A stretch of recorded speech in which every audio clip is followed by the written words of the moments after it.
عوامی national conference بھی ہیں اور نیشنل پارٹی جو کمیونسٹ پارٹی ہے وہ بھی ہمارے ساتھ ہوگی اور ہم نے یہ اعادہ کیا عہد کیا کہ جو ہم سے چھینا گیا ہے اس کو ہم حاصل کریں گے. مجھے خوشی ہے اس عرصے میں جب میں بند تھی تو فاروق صاحب میرے گھر آئے, میری والدہ سے ملے, ان کو ہمت ان کی باندھی. اس کے بعد جب میں چھوٹی تو عمر صاحب بھی آ گئے, فاروق صاحب بھی آ گئے, سجاد غنی لون صاحب آ گئے, طارق عامی صاحب آ گئے.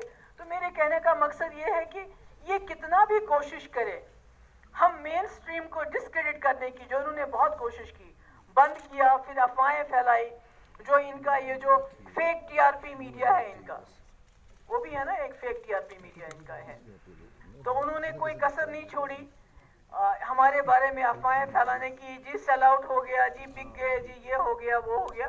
تو میں آپ کو کہنا چاہتی ہوں کہ میں جتنی دیر بھی ہم اندر تھے تو ہم نے اپنا جو ہمارا ایجنڈا ہے, اپنا جو ہمارا عہد ہے, اس کو ہم نے ڈائلیوٹ ہونے نہیں دیا. بڑی آزمائشیں آ گئیں, بڑی مشکلات آ گئیں, اس پہ کھڑے ہیں, تب بھی کھڑے تھے, آج بھی کھڑے ہیں. اور میرا یہ کہنا ہے کہ آج پورے ملک کے اندر اس جماعت کی جنہوں نے کانسٹیٹیوشن کی دھجیاں اڑائی, ملک کے اندر جب اپوزیشن پارٹیز کچھ کو چھوڑ کے سب خاموش ہو گئی, انہوں نے سوچا کہ چلو یہ کشمیر کے ساتھ ہو گیا, آگے کچھ نہیں ہوگا, کیا پولرائز کیا لوگوں کو. اس کے بعد آپ کسانوں کے خلاف جو لا بنایا, اس کے بعد مجھے لگتا ہے کہ یہ جو ہماری ڈاؤن ٹراڈن جو ہماری کمیونٹیز ہیں, جس میں دلتس ہیں, باقی لوگ آتے ہیں, ان کے بھی جو حقوق ان کو منڈل کمیشن ملے وہ بھی چھینیں گے. یعنی یہ لوگ جو بی جے پی کا مینیفیسٹو ہے اس ملک کی کانسٹیٹیوشن کو اس سے ریپلیس کرنا چاہتے ہیں, اور یہ بات زیادہ دیر چلے گی نہیں. یہاں بڑے فرعون آئے ہیں, بڑے آئے ہیں, بڑے لوگ دیکھے ہیں, ہٹلر آیا ہے, مگر یہ تانا شاہی ذرا دیر چلے گی نہیں. اور دوسری بات یہ ہے کہ میں آپ کو بتانا چاہتی ہوں کہ ان کی کوشش ہے گول پوسٹ چینج ہو جائے, ان کی کوشش ہے کہ لوگ الجھے رہیں. اگر بات اس لیے میری پارٹی جو ہم نے مفتی محمد سعید صاحب نے 99 میں بنائی تھی, جس کا سب سے بڑا مقصد ہے کہ جموں کشمیر کو اس دلدل سے نکال کے اس ریجن کے اندر ایک پل بنانا ہے, امن کا پل.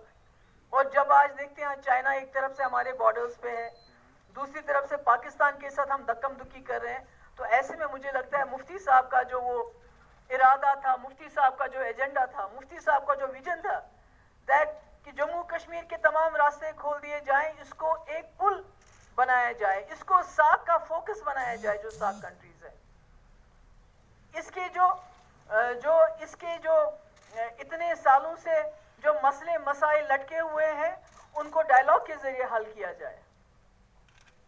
تو میں سمجھتی ہوں کہ جو لوگ یہ سمجھتے ہیں کہ یہ بھول جائیں گے مسئلہ کشمیر, تھوڑی بہت 370 کی بات کریں گے, اس کو بھی بھول جائیں گے, پھر اسٹیٹ ہوڈ کی بات کریں گے, ان کو غلط فہمی ہے. ایسا کچھ نہیں ہوگا. یہاں کے جموں کشمیر کے مسئلے کے لیے ہزاروں نوجوانوں نے یہاں قربانیاں دی. وہ قربانیاں ہم بلانے نہیں دیں گے, وہ قربانیاں رائے گاہ ہونے نہیں دیں گے ہم, چاہے کچھ بھی ہو جائے. آج تک یہاں کے لوگوں کا خون بہا, اب مجھے لگتا ہے ہم جیسے لیڈرز کے خون کی باری ہے. ہم کوئی تشدد نہیں چاہتے ہیں, ہم کوئی وائلنس نہیں چاہتے ہیں, ہم نہیں, کیونکہ وہ لوگ وائلنس چاہتے ہیں, وہ لوگ ڈسرپٹ کرتے ہیں ہر چیز کو. جب سے انہوں نے 370 ہٹایا, انہوں نے کوئی کسر باقی نہیں رکھی ایسے قانون یہاں نافذ کرنے کی جس سے جموں کشمیر کے لوگ اشتعال میں آ جائیں.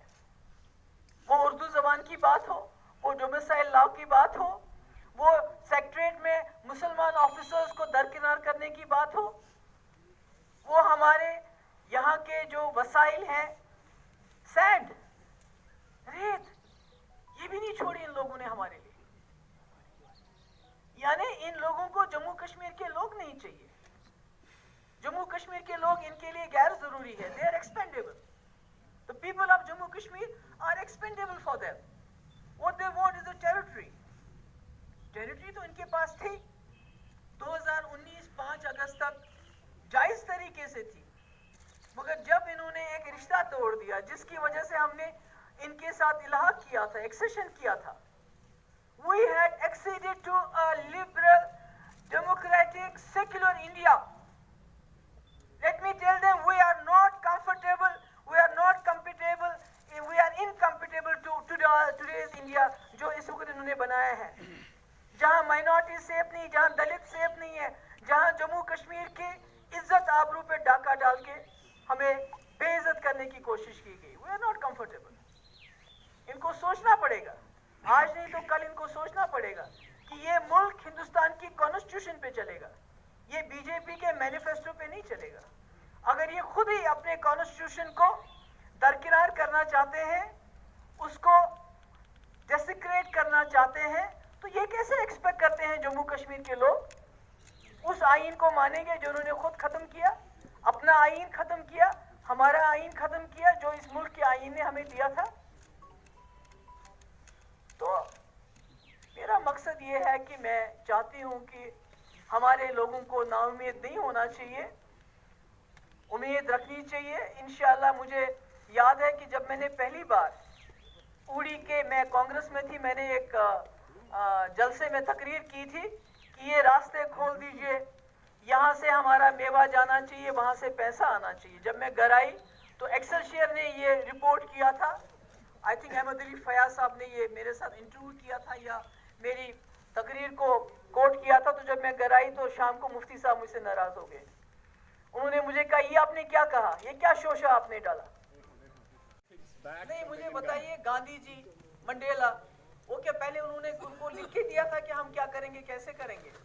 دس از اے لانگ ڈراؤن فائٹ, یہ بہت لمبی لڑائی ہے, اس میں ہم نے لڑنا ہے اور سب لوگوں کو لے کے لڑنا ہے. Okay, let me put it like this way. Would you be ready to sit on the Chief Minister's chair here if it's a union territory government? Union territory ہو یا اسٹیٹ ہو, even Mehbooba Mufti is no more for power. میں پہلے بھی power کے لیے نہیں تھی.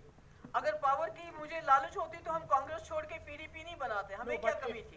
We are not only for power. You allied with the BJP, right? For Sorry? the power. You allied with the BJP No, for power. right?